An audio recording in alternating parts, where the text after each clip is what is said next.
Today's story is so haunting that it lingers long after the last word said against the raw, unforgiving silence of the Wild West. It's a place where dust, desire, and danger collide, where one wrong glance can change a life forever. And it all began with a single moment, one look held a second too long that awakened something neither of them could escape. Before we kick off this adventure, don't forget to hit like on the video and let us know in the comments where you're watching from. Alara Vain had spent all 27 years of her life learning how to disappear. She had been overlooked, underestimated, and quietly dismissed by nearly everyone who should have noticed her. And over time, she came to believe that fading into the background was simply her fate.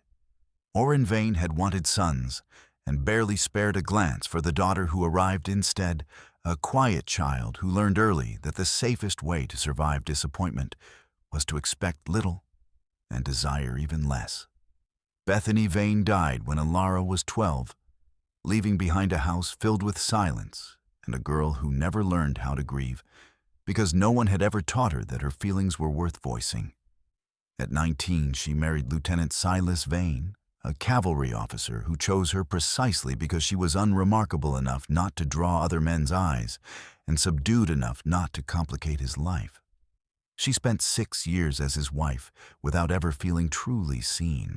Silas was not cruel, but he was never kind either, simply distant, absorbed in rank ambition and the endless maneuvering of military politics. He came to her bed out of obligation, performed his duties with the same efficiency he applied to everything else, and never once looked at her with hunger, longing, or desire, nothing like what Alara secretly read about in the novels she hid away. To him, she was a caretaker of the home, a potential mother, a proper figure beside him at officers' dinners. When he died in a skirmish the army politely labeled an engagement, Alara mourned him, of the way one mourns an old chair, aware of the absence, but untouched by real grief. She came to Fort Bridger to close that chapter, to collect what he left behind, to finish the life she had lived as his wife, and prepare for whatever waited next. She expected to stay no longer than 2 weeks, just enough time to sort his belongings and send them east. She did not expect to find a reason to remain. She did not expect to find him. On her first day at the fort, as she crossed the parade ground, a sharp awareness crawled up her spine, the unmistakable feeling of being watched. She glanced up and saw him near the stables, his dark gaze locked onto her, with an intensity that stole the breath from her lungs. He was tall, broad through the shoulders, built with quiet power. Long black hair falling past his shoulders, his face carved from sharp lines and fierce awareness. He wasn't handsome in the polished way a proper woman was meant to admire. There was nothing refined about him. But there was something raw, something elemental that reached into Alara and stirred a part of her she didn't know existed. Their eyes met across the dust, and something inside her shifted like the ground itself, rearranging. She looked away quickly, told herself she was imagining things, blamed the heat, the altitude, the strangeness of her circumstances. Still, she felt his gaze against her back as she walked on, tangible as a touch. And she knew, without knowing why, that something had begun. His name was Red Hawk, she learned later. He had worked with the Army for 5 years as a scout and tracker, guiding soldiers through land that once belonged entirely to his people. He was useful, but never trusted. Respected, but never accepted. He lived between worlds, belonging fully to neither. Alara understood that better than most. She had lived between worlds all her life. She noticed him watching her during the day, across rooms, through courtyards, his eyes always finding her. What should have unnerved her, instead, sent a thrill through her veins. No one had ever looked at her like that. Silas had looked through her, even when his eyes rested on her, his attention always drifting elsewhere. But Red Hawk watched her as if she were the only thing that mattered, as if everything else was just noise. The watching began on her third night at the fort. She was preparing for bed, loosening her hair in front of the small mirror above the washstand, when she caught movement beyond the window.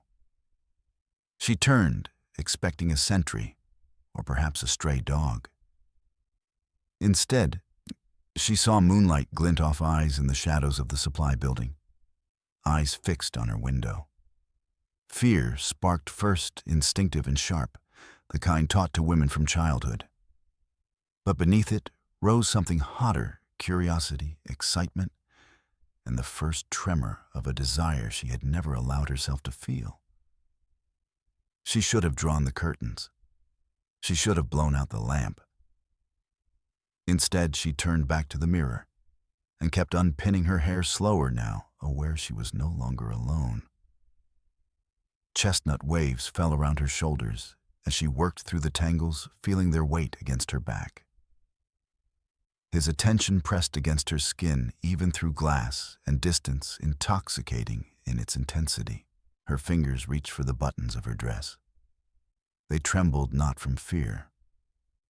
She undid them one by one, deliberately letting the fabric part inch by inch, savoring the pulse of being seen.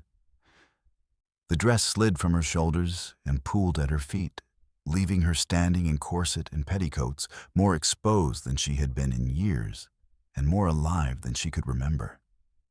She continued undressing, peeling away each layer, until only her chemise remained the thin white cotton standing between her skin and the cool night air. Then she did something that still startled her in memory, something a proper cavalry widow would never have imagined. She turned toward the window and looked straight at the place she knew Red Hawk was watching. She let him see her face. She let him know she understood that this was a choice, that nothing about it was accidental. She couldn't make out his expression in the dark, couldn't read his thoughts, but she felt the shift in him all the same. The charge that leapt the distance between them and the first spark of something that would not stay contained. She blew out the lamp, slipped into bed, and lay there in the dark, with her heart racing and her body alive, with sensations she had no names for. A small private smile curved her lips. She had discovered something about herself at last. She liked being watched. She liked the power of it, the control, the knowledge that simply by revealing herself, she could move another person. For 27 years, she had been unseen. Now finally someone was looking. After that night, it became ritual. Each evening as the sun dropped and the fort settled into darkness, Alara prepared. She bathed carefully, scenting her skin with the lavender water she'd brought from home. She brushed her hair until it shone in the lamplight, counting 100 strokes, savoring the slow build of anticipation. She chose her clothes with intention: front-button dresses, corsets whose lacing could be seen from afar, petticoats that whispered when she moved, and when she knew Red Hawk would be in his place, she began. Over the weeks, she learned to pace herself, to stretch time thin. She always started with her hair, unpinning it slowly, fingers threading through it, tilting her head so the firelight caught the chestnut gleam she'd been told was her best feature. She let it fall, hid her face behind it, then swept it back, giving him time before moving on. Next came the buttons. She undid them with her fingertips, not her palm, letting the fabric part by degrees, teasing, measured, revealing white beneath in increments that promised more than they gave. She paused, adjusted the cloth, lingered until she could almost feel his impatience across the distance. She learned to read his presence without seeing him. She knew when he arrived, felt the weight of his attention settle like a hand. She sensed when he shifted, when restlessness took him as her performance unfolded. She knew when he fought himself, when watching was no longer enough, and in those moments she slowed, sharpened her movements, pushed him closer just to see how long he could hold. It was dangerous. She knew it. Red Hawk was Apache, his people being erased by the very army she was tied to. She was white, a soldier's widow, her reputation ruined if the truth surfaced. 1,000 reasons said this was wrong. Every night she opened the curtains and lit the lamp anyway. The alternative, returning to invisibility, was unbearable. She varied the nights. Sometimes she was unhurried, stretching the ritual nearly an hour until tension coiled tight. Other nights she was quick, urgent, as if desire led and she merely followed. She watched for his reactions, learned what drew him closer, what made him shift in the shadows. She learned he loved the sight of her brushing her hair, the steady rhythm.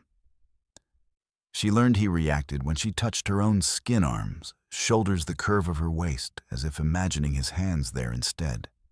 She learned he waited for the corset, for the moment it loosened and breath returned, when her body showed itself as it truly was. And she learned, half embarrassed, half thrilled, that darkness did not hide as much as she believed. On bright nights, when moonlight spilled through the window, she suspected he could see everything. What should have shamed her only stirred her more. She began to place herself where the moon would find her, to move her hands with less restraint, knowing he might be watching, wanting him to watch. Because she did think of him. Each night, beneath the blankets, when her body ached and her thoughts wandered, it was Red Hawk who filled them. She pictured his hands in place of her own, those roughened fingers mapping her skin, his mouth following wherever they led. She imagined the sounds he might make, the words he would murmur, the solid weight of him pressing her into the mattress. The images multiplied until sleep and waking blurred together, until she could no longer tell where imagining ended and truth might begin. By day they kept the careful illusion that nothing bound them. They passed each other inside the fort, traded fleeting looks anyone else would have dismissed as coincidence, never speaking, never acknowledging what ignited between them after dark. It was a divided existence. Two lives running side by side without touching, and Alara realized she was as addicted to the secrecy as she was to being watched. She started noticing him in ways she hadn't before, the ease of his movement fluid, despite his strength, as though he was always aware of where his body was in space. The precision of his hands at work, capable of gentleness and force alike. The constant alertness in his eyes, tracking everything, catching details others missed. She wondered what else those eyes took in. She wondered what filled his thoughts during the day, whether he replayed the nights as relentlessly as she did. What she learned came through quiet observation and the murmurs of fort gossip. Other scouts respected him. Even the white ones deferred to his understanding of the land and the movements of hostile bands. They said he spoke little, kept to himself, unsettled people by how much he withheld. They said he had once been married to a woman of his own people, Naya, who died in childbirth along with their child, and that he had lived alone ever since. Feared by some, trusted by few, understood by none. Alara began to see how alike they were beyond the ritual they'd built. They were both outsiders, invisible in different ways, living between worlds that never fully claimed them. What she felt wasn't only desire, though desire was there. It was recognition. The shock of finding someone who knew what it meant to be unseen. 3 months slipped by. The papers that brought her to Fort Bridger were finished within 2 weeks, but Alara found reason after reason to stay. She wrote east, explaining that settling Silas Vain's affairs took longer than expected, asking for time to decide what should be sent home and what discarded. The truth was, she'd finished within a month, sold what had value, thrown away what didn't, reduced his life to a few boxes in the corner of her quarters. She could leave at any time. She wasn't ready. She couldn't imagine returning to the quiet emptiness she'd known before, today stripped of anticipation. She couldn't imagine surrendering the nightly ritual that had become the axis of her life. She couldn't imagine never seeing Red Hawk again, never feeling his gaze on her skin, never discovering what might happen if one of them finally crossed the line they never spoke of. She wondered if this limbo could last forever, connected yet untouched, wanting without taking. The thought steadied her and frightened her all at once. She didn't want it to end, but she couldn't bear for it to remain unchanged. Pressure built inside her desire, demanding release. Something had to break. The night it did, the moon rose full and bright, a silver coin hanging high enough to cast sharp shadows and bleach the world into stark contrasts. Alara noticed it while eating in the officers' mess, felt anticipation coil in her stomach at what that light might reveal. Tonight, she decided she would give him everything. No restraint. No doubt about what she wanted or what she was offering. She prepared with care, bathing in water, scented with rose oil, brushing her hair, until it sparked with static, choosing her finest underthings, the ones saved for moments that never came. She couldn't explain why the night felt different, only that the air itself seemed charged, as if she'd been waiting for this without knowing it.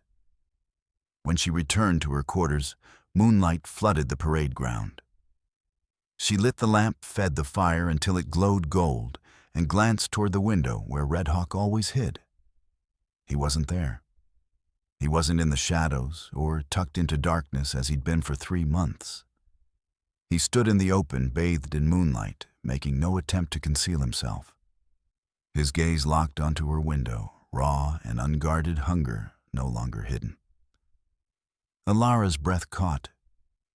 Her hands shook as she reached for her dress, but she didn't look away.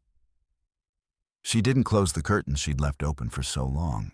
She met his eyes and began to undress slowly, deliberately. For the first time, not for a watcher concealed in shadow, but for a man standing in the light, letting her see him seeing her, acknowledging what they both already knew. She let the dress slip from her shoulders and stepped free of it with unhurried grace. With patient hands, she loosened the corset ties one by one, drawing the moment out until the garment finally fell away. She inhaled deeply, letting him see the rise of her chest, the way her body moved once released from its grip. The petticoats followed, lowered carefully, and left in pale heaps at her feet until she stood in nothing but her chemise, the thin cotton clinging to curves she had never believed were worth a second glance. She crossed to the window and opened it, leaning into the cool night moonlight spilling across her face. Her shoulders the soft swell beneath the fabric. Red Hawk stood perhaps 20 feet away, close enough now for her to read the battle in his expression. Desire locked in combat with restraint, the hunger he had hidden for 3 months, etched into every line of him. How long, she asked, her voice steady in the still air. How long have you been watching me? He didn't answer at once. She watched the struggle move across his face. When he spoke, his voice was rough, stripped bare. Every night, he said.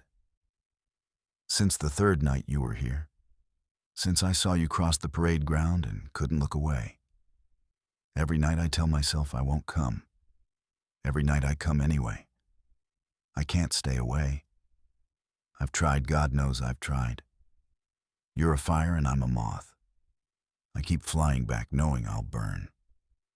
Warmth flooded Alara at his confession, her body answering before her mind could catch up. Beneath the chemise, her skin tightened, heat blooming despite the chill. And every night she replied, her voice low, intimate. I leave the curtains open on purpose. Every night I undress by the fire, knowing you're there. I perform for you. I imagine what it would be like if you were more than eyes in the dark. I touch myself thinking of you. I say your name when I fall apart. I've been waiting, Red Hawk, waiting for you to do more than watch. The word struck him like a blow. She saw his hands clench his jaw, set his body drawn tight by sheer restraint. You knew, he said quietly. All this time you knew. From the beginning, Alara said. From the night I saw moonlight in your eyes. I knew, and I kept going. I wanted you to watch. I wanted to feel your gaze like a touch. I wanted to see how long you could resist. Her heart hammered.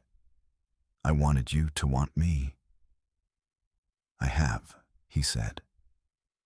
And then he moved. He crossed the space between them in long, decisive strides, stopping just outside the window. Moonlight revealed every detail of his face, the scent of leather and sage rising from him, something wild that belonged only to him. His hands gripped the sill knuckles white. Do you know what you're asking? He said, his voice low-edged with danger. Do you know what you're inviting? I'm Apache. You're White, the widow of a soldier. If anyone saw, I don't care, Alara cut in. I've spent my life being invisible, being proper, being what everyone expected. Where did it leave me? Married to a man who never looked at me the way you do. Years of loneliness that hollowed me out. I'm done being unseen. I'm done caring what the world thinks. The only thing I care about is you. The only thing I want is you. You don't know what you're asking, he said. But his voice faltered. You don't know what I am, what it would mean. Then show me. Alara said, reaching for his hand and drawing it to her cheek, pressing it there so he could feel her warmth. Stop watching from a distance. Come inside. Let me show you what I want, what I've been dreaming of for 3 months. His hand shook against her skin. She felt the calluses, the heat beneath the reality of him. For the first time. For 3 months they had shared only sight, the intimacy of watching and being watched. Now his touch was real and stronger than anything she'd imagined. Every night he whispered, I watched you. I memorized you, the way you move, the way your face changes when you think of me. I wanted you until it consumed me, until I barely recognized myself. I crossed lines I was raised never to cross. He leaned closer, his breath warm against her lips. Tonight I'm done watching. Tonight I want to touch what I've only seen. I want to learn you with my hands the way I've learned you with my eyes. I want to hear you when you're not alone. I want to be the one who makes you come undone. Alara's knees weakened. Her body tipped toward him, pulled by something she could no longer resist. Then stop talking, Alara said quietly, and come inside. She stepped back from the window. In one smooth motion, Red Hawk climbed through his body, moving with the effortless balance of a man, shaped by rough ground and open country.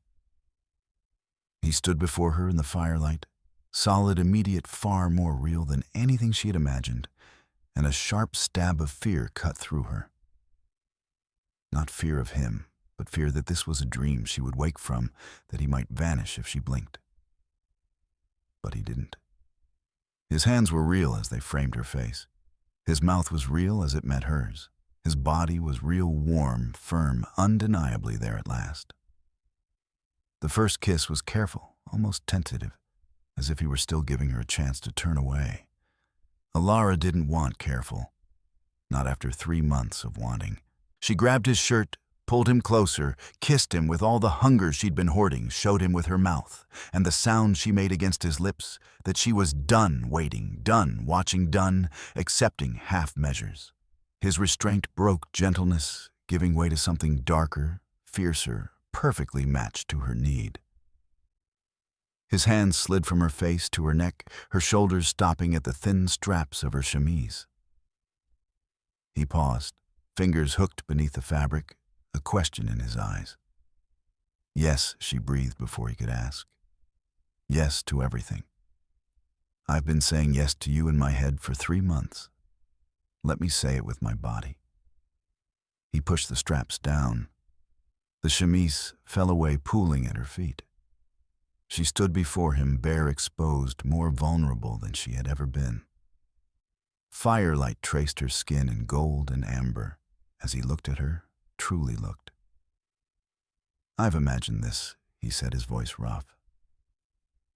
Every night, after you put out the lamp, imagine touching you, having you real beneath my hands, instead of a shadow. And now I am real, Alara said. Now you can touch me. So do it, Red Hawk. Make 3 months of watching worth it. His hands trembled despite their strength as they explored her face, her throat, her shoulders, the curve of her waist, as if he were mapping land he'd studied from afar, and was finally allowed to claim. When he cupped her breasts, learning their weight, she heard herself moan a sound she had only known in solitude, now given voice for him. 3 months, he murmured against her skin lips, following his hands. 3 months of watching you and wishing it was me. 3 months of wanting to be the one who made you come undone. You've driven me to madness, he said. Then let me make it right, Alara answered, reaching for him, undressing him as he had undressed her, learning his body by touch, the way she had learned it by sight. His skin was warm, smooth over muscle rough, where old scars told their stories. She traced each one, asking questions with her fingertips, answers drawn from his breath and the low sounds in his chest. They moved to the bed together, falling into it tangled and breathless, and Alara knew this being seen, this wanting, was what she had missed her entire life. Silas Vain had never looked at her the way Red Hawk did. He had never touched her like this. He had never made her feel like anything more than a convenience. Red Hawk looked at her as if she were rare. He touched her as if he wanted to memorize her. He awakened sensations she hadn't known were possible, building, breaking, carrying her past thought, until she cried his name, clung to him, shattered and remade by his hands, his mouth, for the words he murmured against her skin. When they finally came together, bodies moving in rhythms as old as breath itself, tears streamed down her face, not from pain, but from wonder, but from... She hadn't known this kind of connection existed. Afterward, tangled in rumpled sheets as their breathing slowed, Alara pressed her cheek to his chest and laughed softly. "What's amusing you?" Red Hawk asked, his voice heavy with sleep. "I was thinking about the woman I was 3 months ago," she said. "The invisible one who wanted nothing. She wouldn't recognize me now." "You were never invisible to me," he said, his arms tightening. "From the moment I saw you, everything else faded. You were the signal I didn't know I was waiting for."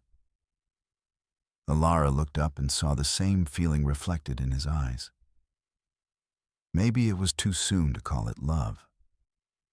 They barely knew each other, had built this on desire more than words, but it was real.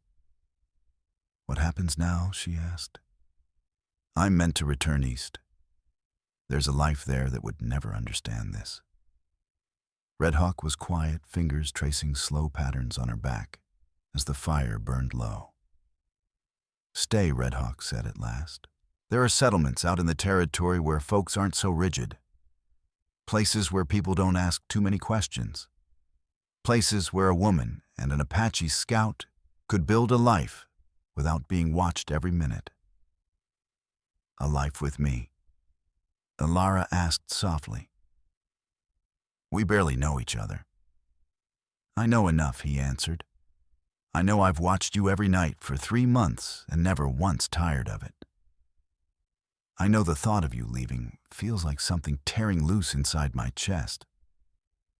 And I know tonight isn't an ending, it's the start of something I don't want to turn away from." He lifted her chin with one finger, making her meet his eyes. "I won't offer you an easy life. I can't promise respectability or safety or any of the comforts a white woman is told she should want. But I can promise you this," he said quietly. "I will see you. Every day, as long as you'll have me. You will never be invisible to me." Tears filled Alara's eyes, not from sorrow, but from relief, from the sudden certainty that she had found something she hadn't even known how to name. "Then I'll stay," she said. "I'll write to my family and tell them I'm not coming back. I'll make this work whatever it costs. I've spent 27 years unseen and I won't go back to that. Not for anyone.